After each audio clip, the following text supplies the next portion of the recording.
যুব এশিয়া কাপের ফাইনালে পুরোপুরি নাস্তানাবুদ ভারত।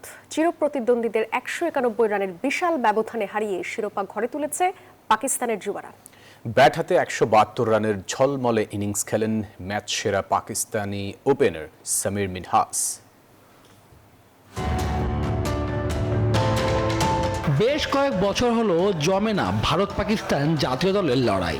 একতরফা ম্যাচ হলো এবার বয়সভিত্তিক দলে ভারতকে পাত্তা দিল না পাকিস্তানের যুবারা। চিরপ্রতিদ্বন্দ্বীদের উড়িয়ে দিয়ে ট্রফি হাতে উদ্বেলিত ইমরান খান, ওয়াসিম আকরামের উত্তরসূরিরা।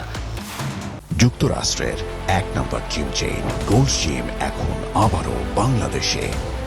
বসুন্ধরা আবাসিক এলাকা ও বসুন্ধরা সিটি শপিং মলে। দুবাই একাডেমি মাঠে টস হেরে ব্যাটিংয়ে পাকিস্তান। সেখানে ব্যাট হাতে ঝড় তুললেন সেই দলের ওপেনার সামির মিনহাজ।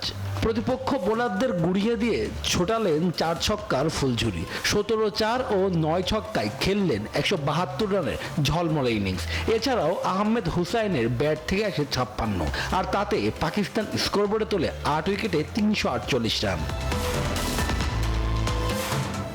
জবাবে দলীয় ৩২ রানে বিদায় নেন ভারতীয় ক্যাপ্টেন আয়ুষ। হার্ড হিটারের তকমা পাওয়া বৈভবও এদিন শুরুর ধারাবাহিকতা ধরে রাখতে পারলেন না। ১০ বলে ২৬ রানে তিনিও সাজঘরে। এরপর নিয়মিত বিরতিতে উইকেট হারলে ১০০ পার হওয়ার আগে ৭ উইকেট নেই ভারতের। শেষ দিকে দ্বীপে ১৬ বলে ৩৬ রান করলেও ভারতের ইনিংস গিয়ে ঠেকে ১৫৬ রানে। আলীরা জানেন ৪ উইকেট। শুভদেবনাথ, নিউজ 24।